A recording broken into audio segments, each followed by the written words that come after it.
Hey, what's up with you? So, yeah, thanks for the invite to share what's going on. So this last month of limbo, of knowing, the doctor being able to feel around my liver and be able to tell me it's not working.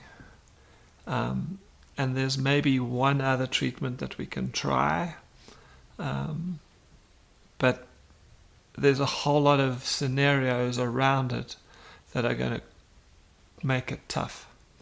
Um, and I went into that last meeting that we had with him, like really, and Tushka as well, really praying for God to give us a very clear, definite answer, one that said what we should be doing, because I'm exhausted. I've been fighting this for 15 months with God, with friends, with family, all that being said. Um, but now suddenly there's talk of having to travel somewhere else to get the additional doses, and noticing that I can't even walk to the driveway and back to get the mail. Just sheer exhaustion, and wondering how am I going to do it, and knowing that I don't want to be the dad that quit. I don't want to be the father who shows my kids that giving up is okay. And so I really wanted to go forward and do what was best for them and for me and for my family.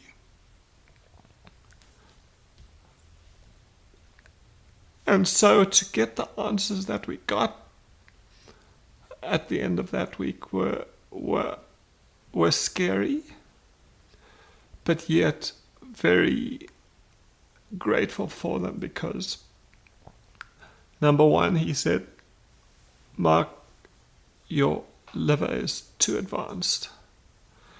For the cancer is too advanced for us to try anything else. There's much more bad liver than there is good liver. That you've already fought a lot. In fact, you've fought harder than most.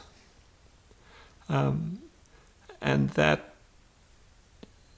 there's nothing about quitting. You're not a quitter. And we're recommending that you go to hospice care. Within a couple of days, I felt this incredible peace that I was doing the right thing, that God was my strength, that He was there with me, that He was sustaining me, and my work was done, in the sense that God was still going to heal me, whether it was this side of heaven or the other side of heaven. It didn't matter. And I say that assuredly, because not just some saying that's rote, and I really believe that, and I know that that will happen. But it brought such a peace, such a change in the home, as I realized that. But then there was another lesson as well to learn in that, and another, what's up with that? And that was, okay, I've decided this, Father, I'm going to follow you, and I'm going to trust you, but now you still want me to do some of the work? You still want me to pray to you? You still want me to come to you when I'm in pain? Can't you just take it all away and just help me get through the days without having to ask? You know that I want it, surely.